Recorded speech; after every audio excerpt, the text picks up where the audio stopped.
Boa noite, companheiros de jornada. Na Evangelho Terapia de hoje, iremos refletir acerca dos temas muito se pedirá àquele que muito recebeu e também dar-se-á àquele que tem. Ambos estão no capítulo 18, itens 10 ao 15. Então, meus irmãos, hoje falaremos de um assunto bastante importante, que diz respeito às nossas responsabilidades. Refletindo sobre esta passagem nas Escrituras, muito se pedirá àquele que muito recebeu, nos faz lembrar o quanto escutamos, sobretudo dentro das casas espíritas, pessoas dizendo assim: olha, cuidado, viu? Porque a quem muito foi dado, muito será cobrado, hein? Mas para que tenhamos um entendimento mais profundo acerca desse assunto, é importante saber que não devemos analisar um versículo sozinho ou de forma solta, e sim que devemos verificar todo o contexto, ou seja, o conjunto da obra. Jesus não nos pede que viremos santos da noite para o dia, pois a doutrina espírita, que é uma doutrina progressista, nos mostra que os espíritos evoluem com milhões e milhões de anos. Então entendemos que ainda estamos na infância espiritual e que muito ainda temos que evoluir. No Evangelho diz que aquele servo que, sabendo a vontade do seu Senhor e não a cumprir, esse será abatido rudemente. Mas aquele outro que não sabia da vontade do seu Senhor não sofrerá muito. Percebam então que Jesus faz um paralelo de quem tem conhecimento com aqueles que não têm. Mas é importante atentarmos que Jesus falava isso aos fariseus e seus discursos deveriam ser firmes e duros para aqueles homens orgulhosos que tinham muita pompa, muito conhecimento, porém que não colocavam em prática. Jesus, inclusive, os chamavam de hipócritas, porque se colocavam em praças públicas, posando de santos, criticando os romanos, os samaritanos e condenando as prostitutas, porém, na prática, cometiam os mesmos erros ou piores. Conforme está exposto na questão 621 no Livro dos Espíritos, onde Kardec pergunta: onde se encontra a lei de Deus? E os Espíritos vos respondem: na consciência.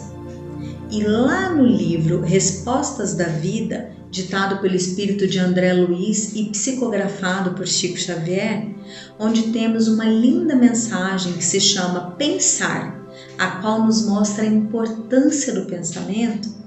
Essa mensagem, ela nos traz uma bela reflexão e muito importante, onde diz: Deus é amor e não pune criatura alguma.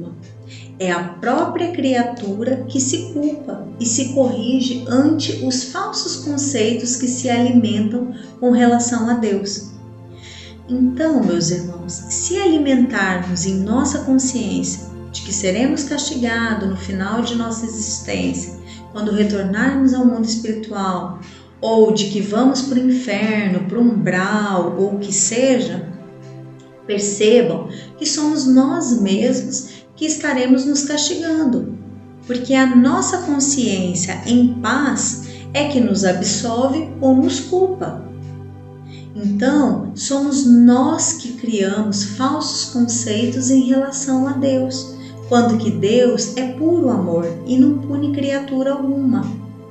Lá no nosso íntimo, a liberdade de escolha é absoluta e a criação mental que admitimos é que nos reconhecemos naturalmente a ela. Então, o bem eterno é a lei suprema, é a lei de Deus. Então, se nós nos mantermos no bem a tudo e a todos, a vida certamente nos converterá em fonte de bênçãos.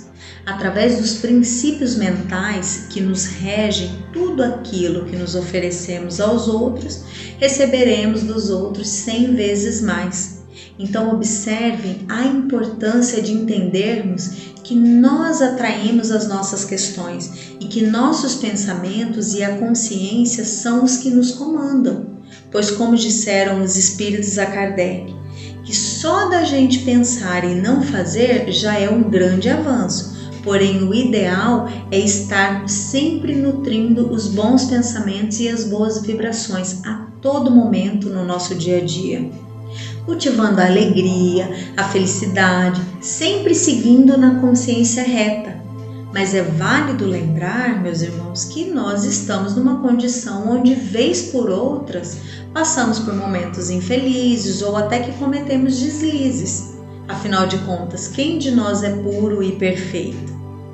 Mas, contudo, vamos aprendendo e modificando o nosso campo mental que nós encontramos nesse momento, como Jesus nos convida, há 2000 anos atrás: orai e vigiai os vossos pensamentos, para que possamos manter a boa vibração. E seguindo nos itens, vemos também a passagem: a quem tem, muito lhe será dado, e a quem nada tem, até o pouco que tem lhe será tirado. Mas o que Jesus quis nos dizer nessa passagem? Bom, fazendo uma interpretação, entendemos que ele quis nos dizer que aquele que tem fé, que tem conhecimento e que tem sabedoria, vai ser-lhe acrescentado mais ainda. Agora, aquele que não tem fé, sabedoria ou conhecimento, até o pouco que tem poderá perder. Nesse caso, o que se vê também é a lei da atração, explicada pela mecânica quântica, onde aquele que nada tem vibra na escassez e dele mais será tirado, enquanto que o que mais tem vibra na abundância, plasmando uma vida de prosperidade, pois como nos disse Emmanuel no livro Pensamento e Vida, o nosso pensamento cria a vida que procuramos. Allan Kardec, como nosso maior intérprete do Evangelho de Jesus, quem extraiu a essência do Evangelho, traduziu e interpretou com a ajuda dos Espíritos, nos trazendo a melhor interpretação da frase: aos espíritas, a quem muito foi dado, muito será pedido, mas vos será muito dado também se souberem aproveitar.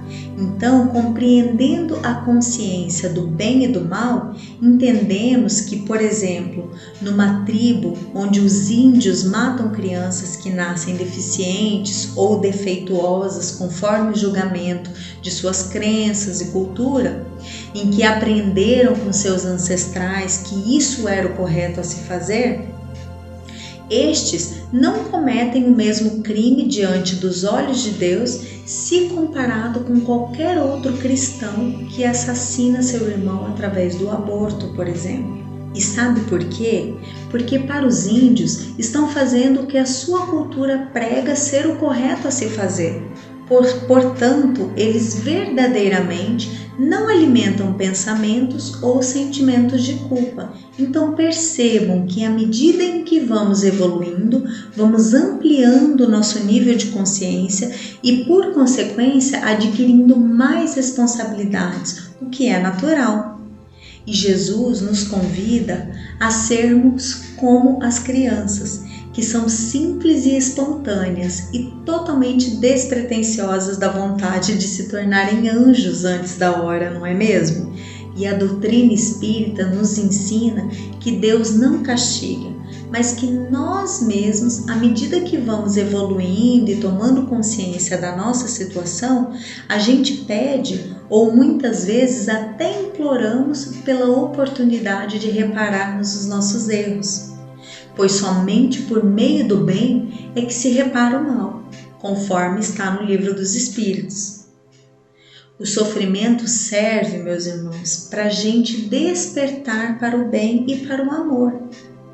Ao passo que quando sofremos, nós sentimos uma necessidade tremenda de buscarmos por uma resposta, a qual muitas vezes nos encontramos nos ensinamentos de Jesus. E com isso, vamos compreendendo essas questões e entendendo também que a melhor forma de expiação é fazer maior soma de bem do que de mal que nos seja possível, conforme está na questão 770 no Livro dos Espíritos. E quando ascendemos no conhecimento cristão, percebemos que a mensagem nos passada não é para que nos julguemos ou que nos condenamos através de sentimentos de culpa ou remorsos que muitas vezes nos paralisam, mas sim o de entendermos que as Escrituras nos traz mensagens de alegria, consolo e esperança. Que principalmente no trabalho do bem é que teremos méritos para que os nossos pedidos sejam atendidos. Então, meus irmãos, é importante entendermos que a gente tem que trabalhar no bem e para o bem, e que é aí que está a nossa salvação. A oportunidade do trabalho é a nossa maior bênção, porque através dessa prática é que atraímos a presença dos bons espíritos e a presença deles é que é capaz de afastar de nós os espíritos atrasados. Então, quando a gente vem se instruir na nossa casa espírita, quando a gente vem com algum trabalho social ou quando se propõe a trabalhar como médium, seja na biblioteca, no passe, na faxina, na evangelização, como facilitador ou como monitor, nas campanhas de alimento, na cozinha ou na confecção das cestas, enfim, quando o trabalhador está pronto, o trabalho aparece. Tem vaga para todo mundo. Aliás, está sobrando vaga e faltando gente. Quanto mais trabalhadores engajados na seara do bem tiver, mais leve se torna o trabalho para todos. Se todos se comprometessem a trabalhar uma vez na semana ou uma vez a cada 15 dias que seja, já muito contribuiria para que sejam feitas escalas, fazendo com que não sobrecarregue para ninguém, já que o trabalho de assistência, tanto espiritual quanto material, ele é diário e não para nunca. Então, meus irmãos, o convite ao chamado é para todos. Temos sim que nos instruirmos, aumentar os nossos conhecimentos perante a doutrina, porém devemos estar engajados no trabalho e ajudar sempre. A gente não pode ficar naquela mesma postura como dantes, que é trocar a missa ou o culto pela palestra espírita, ou então a hóstia pelo passe. Não é essa a proposta da doutrina espírita. Vamos às palestras? Vamos, sim, com certeza, mas vamos também nos comprometer aos estudos para nos aperfeiçoarmos e nos tornarmos pessoas melhores, combatendo nossas mazelas e aplicarmos o aprendizado na prática do trabalho, nos despertando não somente em não fazer o mal, mas, sobretudo, também nas oportunidades que estamos perdendo em não fazer o bem quando devemos. Gratidão pela companhia e atenção dispensada no estudo de hoje, que a paz nos envolva e nos acompanhe, hoje e sempre, que assim seja.